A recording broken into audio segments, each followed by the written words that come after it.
Avant de commencer notre séance de travaux pratiques, je vous propose une petite présentation très rapide de Microsoft PowerPoint. Alors PowerPoint est un logiciel de présentation assisté par ordinateur qui est édité par Microsoft. Le logiciel fait partie de la suite Office et est décliné pour la version Macintosh dans Office 2011 et pour Windows dans la version Office 2010. Un petit aperçu du ruban et des outils de PowerPoint que nous aurons l'occasion de détailler plus tard. Donc là tout en haut vous avez le ruban avec les différents menus et outils. Sur la gauche vous avez le volet des diapositives sous forme de vignette. Éventuellement dans le bas les commentaires et au centre vous avez la diapositive courante. Les différents menus et outils sont regroupés dans le ruban, lequel ruban est découpé en onglets. Donc là ici on voit l'onglet Accueil. Les onglets sont découpés en groupes. Donc ici de l'onglet Accueil on voit une partie donc du groupe diapositive, le groupe Police. Alors généralement on affichera la barre d'outils standard et mise en forme ainsi que le ruban pour travailler efficacement avec PowerPoint 2011. Nous allons commencer nos premiers travaux pratiques en créant une présentation depuis une page blanche. La première diapositive, c'est la diapositive de titre dans laquelle on enregistrera le titre de la présentation. Donc ici, initiation à PowerPoint, et ensuite on peut y ajouter un sous-titre, donc dans le cas présent, PowerPoint 2011.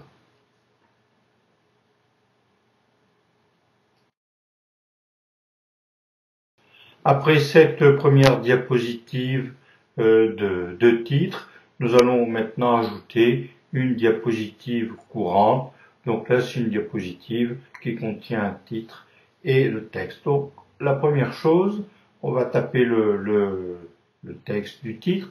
Donc dans le cas présent, le texte de notre titre, c'est saisie de liste à puces. Et ensuite, nous allons taper nos différentes phrases de notre liste à puces. Donc c'est la première, c'est liste avec puce. Ensuite, on appuie sur la touche envoi. On a une deuxième ligne qui commence par une ligne à puce. On pourra augmenter le retrait en cliquant sur l'outil augmenter le retrait du groupe paragraphe. Donc là ici, puce 1 étant en retrait et ensuite puce 2 qui est au même niveau que puce 1. Donc si on veut réduire le retrait, on clique sur l'outil réduire le retrait du groupe paragraphe.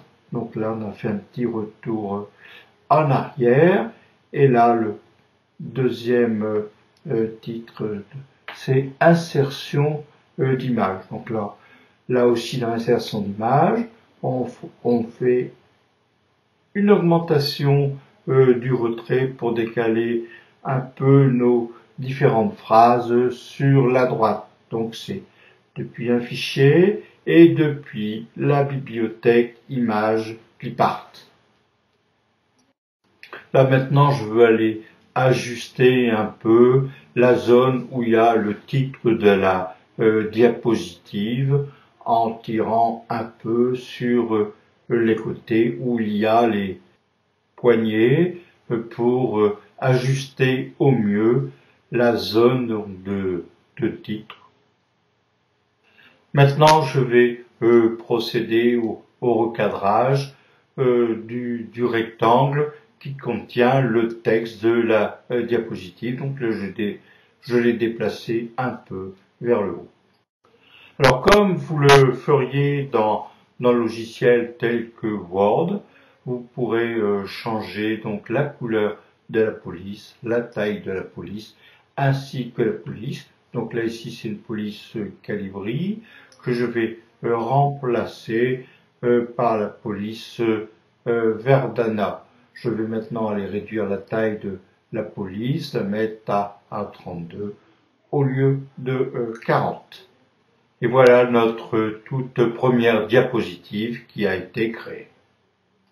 Alors il est possible de changer les puces de chaque phrase, sélectionnez la phrase et positionnez-vous dans l'outil puce du groupe paragraphe. Donc là j'ai pris une puce carrée et là je vais prendre des losanges. Donc il est possible aussi d'aller ajouter d'autres motifs que ceux qui sont proposés. Notre toute première présentation étant créée, on va maintenant la sauvegarder. Donc on va la sauvegarder dans le nouveau format de fichier qui est introduit dans PowerPoint 2008, dans le format de fichier PPX, qui est aussi le fichier qui existe dans PowerPoint 2010. Donc après avoir créé une diapositive avec des puces, maintenant on va ajouter du texte sur la diapositive.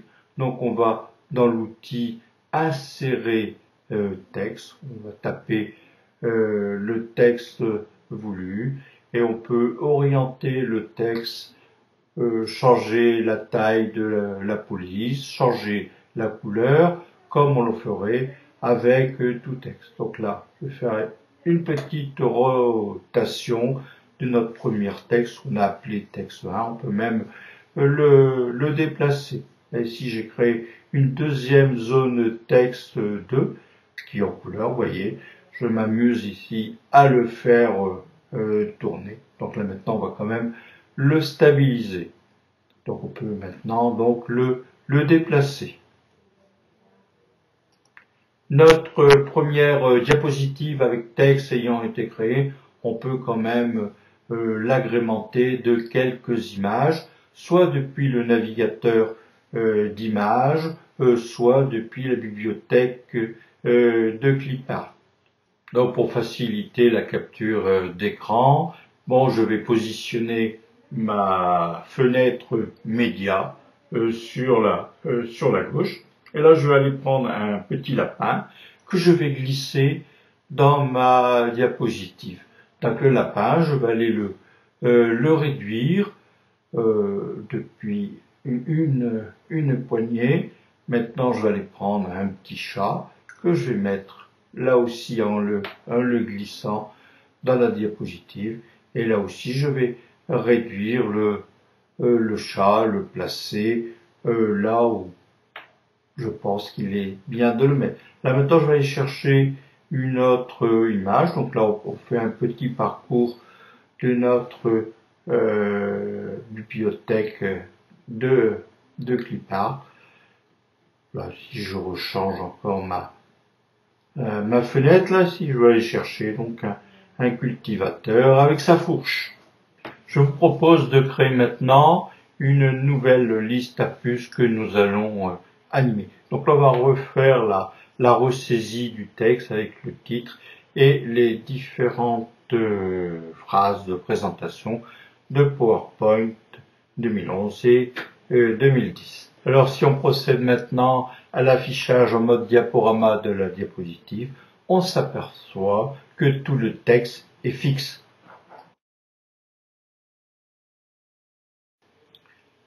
Après avoir sélectionné l'onglet Animation, je clique dans le rectangle du texte et dans Effet d'ouverture, je sélectionne Passage par l'intérieur. Donc là, on voit l'animation qui est réalisée. Alors devant chaque phrase animée, il y a un numéro qui va de 1 à 5. Alors dans la boîte personnalisée de l'animation, on peut voir le détail de chaque phrase animée, donc avec le numéro qui est devant. En cliquant sur Option d'effet, on peut changer l'animation ou de la totalité du texte ou d'une phrase ici parmi les 5. Là ici, les 5 phrases, l'animation a été changée, donc les textes apparaissent à partir de la droite au lieu d'apparaître à partir du bas. Alors vous pouvez changer l'ordre d'apparition des différentes phrases numérotées. Sélectionnez une phrase dans la case personnaliser l'animation. Vous cliquez sur la flèche pour la monter ou pour descendre la phrase. Donc ici, la phrase numéro 5 est passée devant la phrase numéro 4, c'est-à-dire que Office 2010 passera au niveau de l'affichage avant Office 2011.